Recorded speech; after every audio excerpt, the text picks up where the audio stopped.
Been talking about the story of the Buddha, which is a time-tested traditional way actually of talking about what the values and insights of Buddhism themselves are. So you know that Buddha was born in India, actually just inside what is now the Nepali border, Lumbini Gardens. And he's called the Buddha, as we said last time, because he awakened. Bud, the Sanskrit root Bud, means to awaken. And sometimes he's referred to in English as the enlightened one, as if something kind of happened to him and he got enlightened. I think the word awakened is very significant because, you know, when you wake up from sleep, it's something that comes from within. There's something that arises from within and becomes more apparent to you. Oh, I was dreaming. Oh, this is where I actually am. Oh, I see. Now I understand. It's a very intimate kind of experience.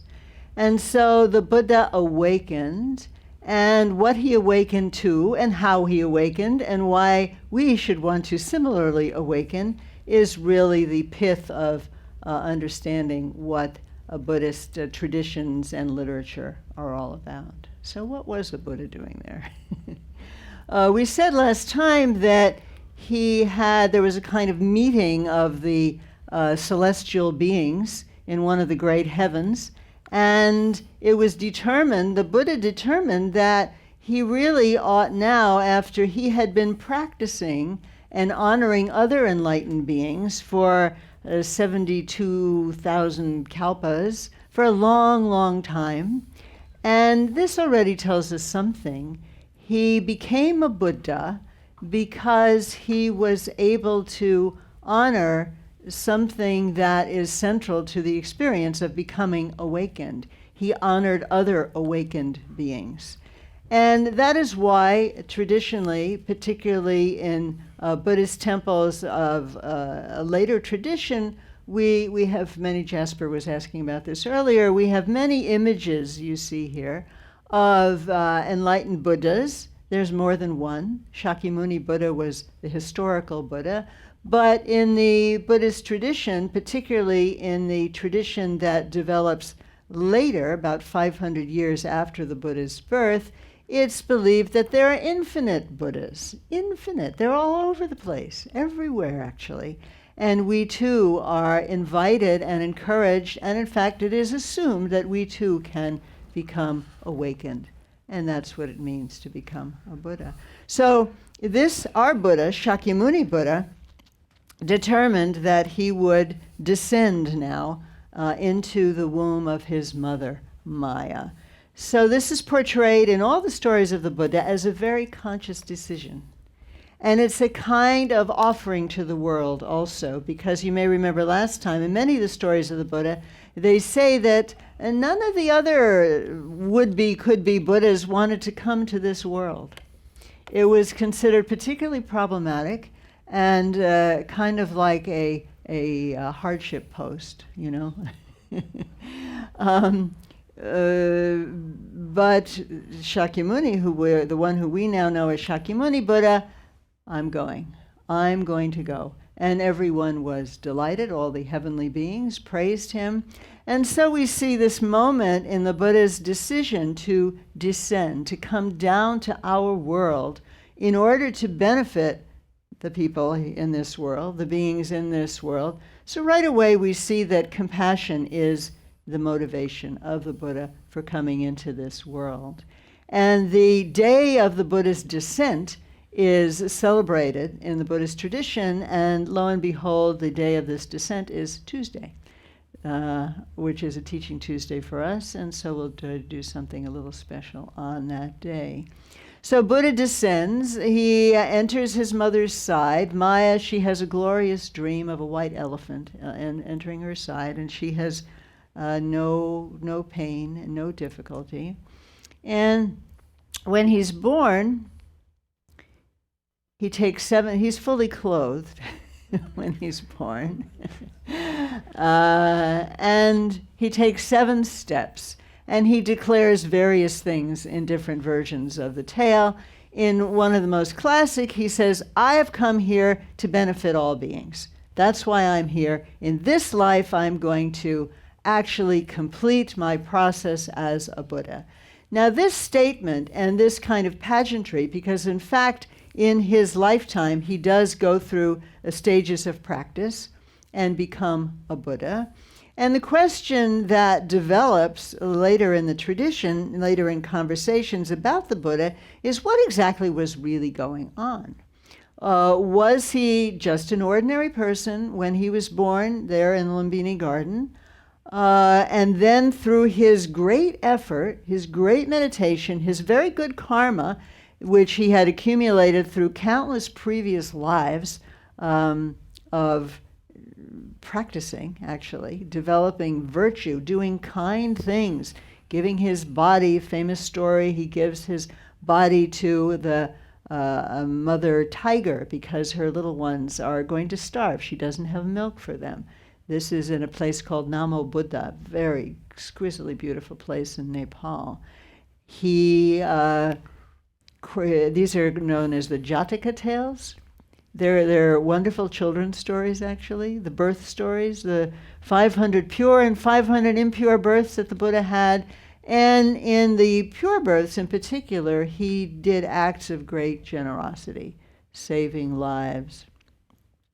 Once he was a turtle and carried many, many beings, small like bugs from the sea, onto the shore. And now I'm getting something mixed up here. He realized that if he were to go back in the ocean and wash them off, they would die. So he just let them be, and eating him. In other words, there was nothing too much that to be done to benefit beings, and this was his modus operandi. This was his focus.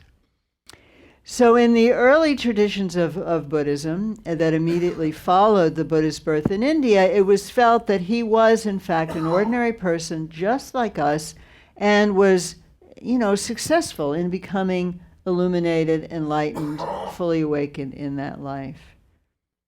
In the Mahayana traditions, which start to develop about 500 years after the Buddha's birth, there's a much more kind of, you could say, mythical, magical, grandiose view of what the Buddha is, which means this also becomes the picture of what we are. So in the Buddhist way of talking about what a Buddha is, we have to understand that this is not really talking about some person who lived a long time ago and did some amazing things that we could read about.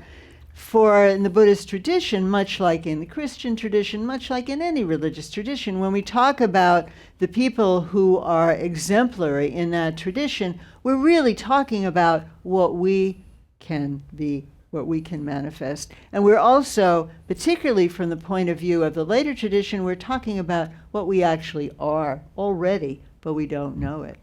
So in the later tradition, which is known as the Mahayana, the great vehicle tradition, it is understood that Buddha has been a Buddha for a long time. But even in that story, he was once an ordinary person, just like us. So either way you go, the thread to hang on to is that for all of the amazing and wondrous tales that are told about the Buddha, the awakened one, Siddhartha, Shakyamuni, Gautama, these are all his names, for all the wonderful stories that we hear about them, they are meant to be not a story of somebody amazing a long time ago and far away. They're really meant to be a kind of mirror of our own possibilities. Just as we read about biographies of inspiring figures to inspire us. Well, this is what some other person did. Why not me? Why not me? So a Buddha is born. He grows up. He has a kind of fantasy childhood and adolescence. It is predicted in various ways, in customs still in India today, a young child, newborn child, particularly from a well-born family. He was born as a prince, the son of the Shakya king, a small kingdom in India, kind of northeast, north central India, maybe northeast, and royalty, maybe a small kingdom, but royalty. He was born to the king of the Shakyas, and that's why he gets, one of his names is Shakyamuni. Muni means sage. He's a sage, the sage of the Shakyas.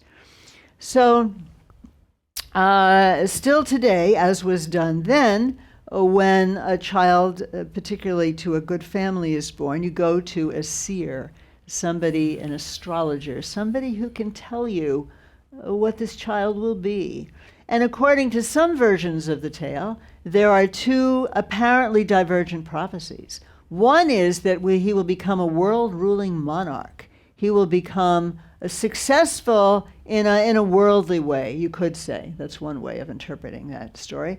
And in the other, he is prophesied, no, he will become a great sage, a muni, a light of the world, someone who will teach others how to escape the predicament of human existence, the predicament of suffering that we find ourselves in.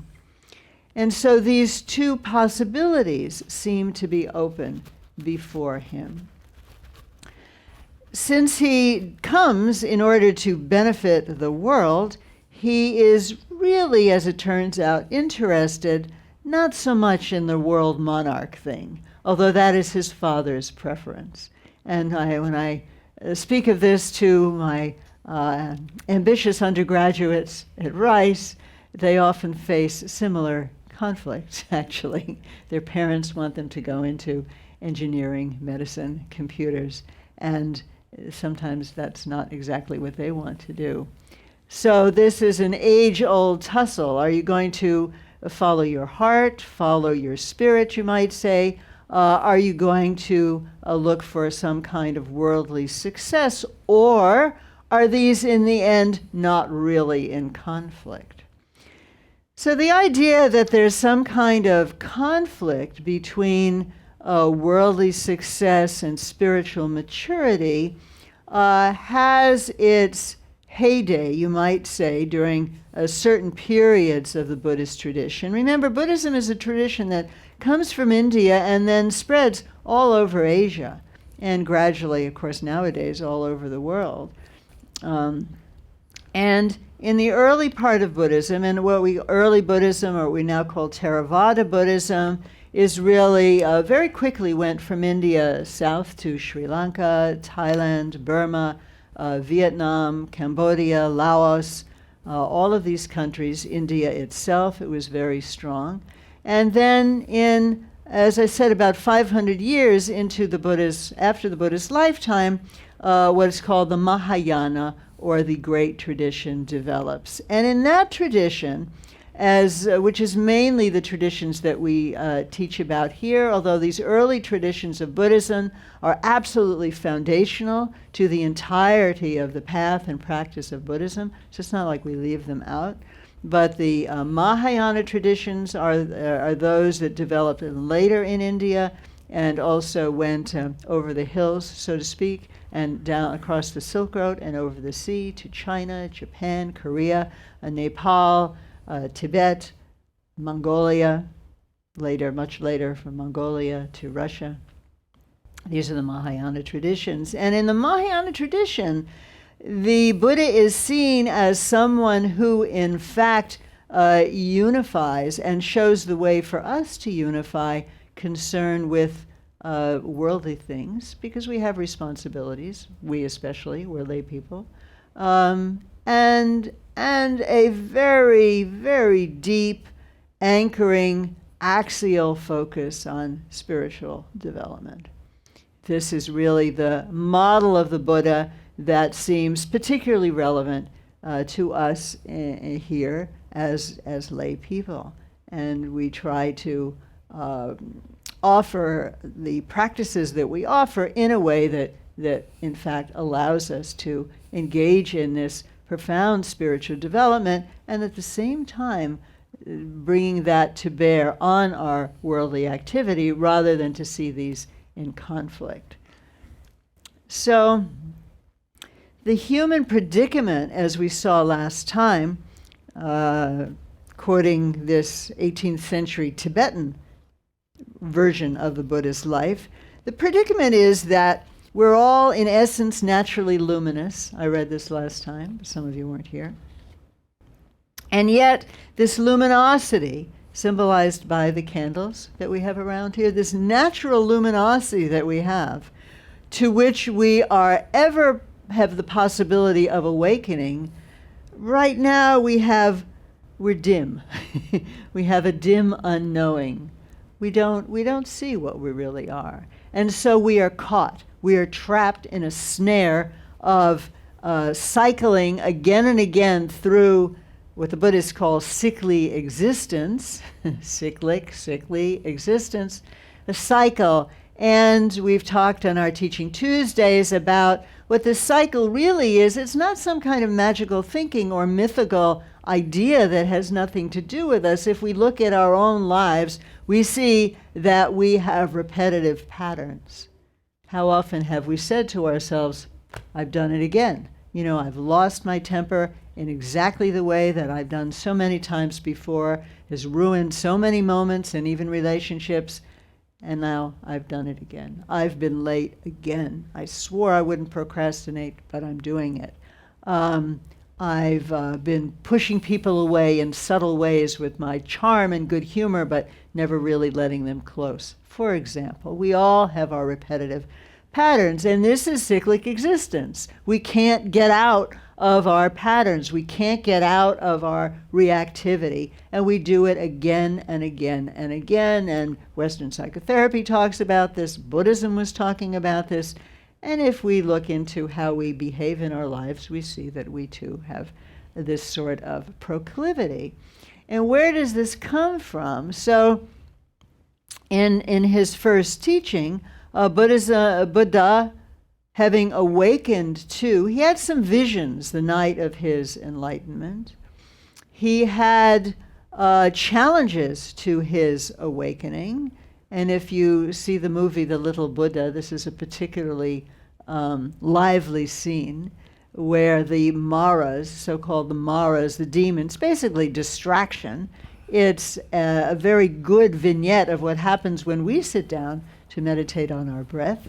Well, we get distracted. So in the story of the Buddha, this distraction is expressed as a being who comes and parades his beautiful daughters in front of the Buddha, further to distract him, shoots arrows at the Buddha to get him angry or fearful. But none of this changes. The Buddha just remains seated under the tree of enlightenment, a descendant of which is still today in Bodh Gaya, the seat of enlightenment, where Buddha became enlightened. It's a central place for Buddhist pilgrimage. And Mara then says, oh, you don't belong here? This is my place. Well, this is nothing other than some part of your mind saying, stop trying to focus, stop trying to let go of all your stress. This is me. I own you. And in fact, our thoughts and aggressive tendencies and reactive patterns and emotions, they do own us most of the time. This is not a myth. So Mara says, I own you. You get out of here. You can't stay here. And Buddha, so I was telling Jasper, with his right hand, that's the image there, the tanka there, of Buddha, is the central image, really, of the Buddhist tradition, because Mara has all of these legions. You know how one distraction comes in and then it's followed immediately by 10, 1,200 more? The mind just goes skit, skit, skit, skit, skit, skit. So Buddha, Mara had a whole company, a whole chorus, who would chime in with him and say, yeah, you get out of here, Buddha. You don't belong here. This is our place. This is a place for party, not a place for meditation. Leave. You're a party pooper.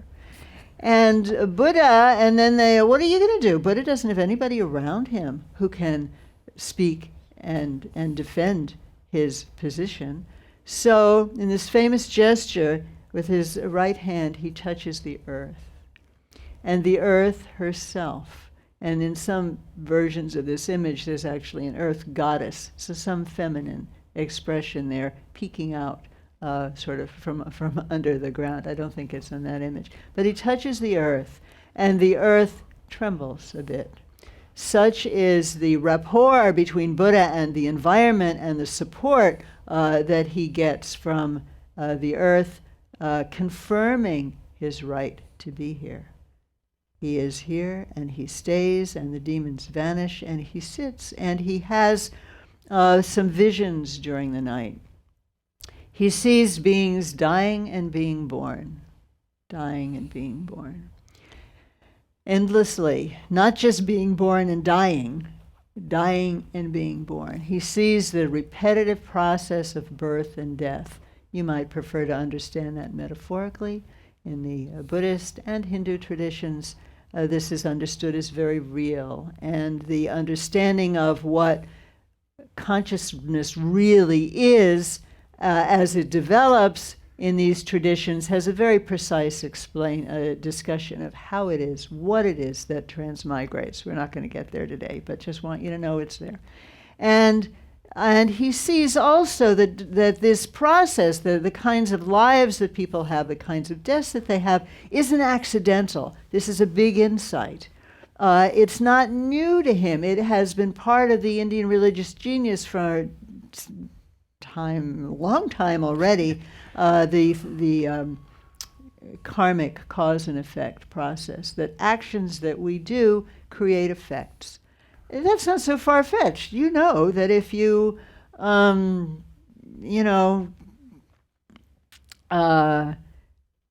on your best friend, there's going to be some fallout from that. They're not going to want to talk to you in the same way for a while.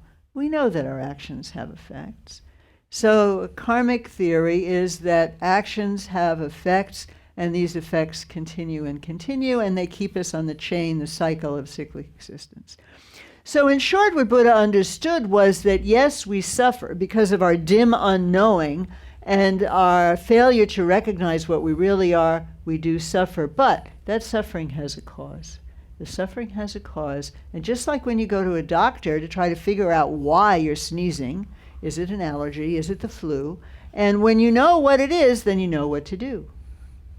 You can cure it. You can get rid of it. So this is Buddha's big message. Figure out what the cause is, and we can begin to reduce suffering. So what is the cause? One way to talk about this is the way that we walk around in our lives and we have agendas. We have things that must happen the way we wish. And that agenda comes from a very strong kind of hanging on to what we think is and should be right. And underneath that is a very strong hanging on to ourselves, the thinker, the judger, the decider of what we think should be right. So one of the things in Buddhism that's very important is to really get a sense of what this holding, grasping is. They always say that we're grasping onto self, holding on to self. It's not so easy to understand what that means, but in another way, it's very easy to understand. For example, imagine for a moment that we have blue skies above us in Houston. Not recently we did, we will again. And when you look at the sky or the ocean, look at the sky, look at the ocean, your mind is kind of just naturally expansive, right? There's a kind of relaxation that comes. That's why we like those things. We like to look at the vast horizon. We like to look at open land, mountains, because we just kind of go, and there's a little bit more, you could say there's a little more light in the mind. We're not kind of tightening around some object. We're just there. It's nice, you know? Then think of how your mind is when you look at your computer. Zzz, right? There's this kind of, you're magnetized by it. You're not magnetized by the sky or the ocean in the same way, right? It's nice, and you look at it, there's this kind of open view, and you feel easy, If something goes wrong, a mosquito comes by, okay. But, you know, when you were all tense and looking at the computer and then, my God, the phone rings, who would dare to call you at such a moment? Or somebody comes in, or the air conditioning goes off, or some terrible thing occurs that interrupts your magnetic, compulsive, obsessive grasp. That's what we mean, okay? That kind of feeling. And we feel that, of course, you know, you go through a store, you see exactly the thing that you want, and your mind goes, right, collapsing. And you see someone, you want that someone, you want them to do a particular thing, like that. So Buddha said that it's this kind of grasping that causes us difficulty. This means that in terms of practice, relaxation is very important. Learning to expand the mind is very important. And you may have noticed, I will point out again, that the practices that we do on Sundays and other practices also are very much about relaxing this tendency to grasp, to hold, to be tense in a way that actually just catapults us into more and more difficulty. Okay, I will stop here because it's 11:01.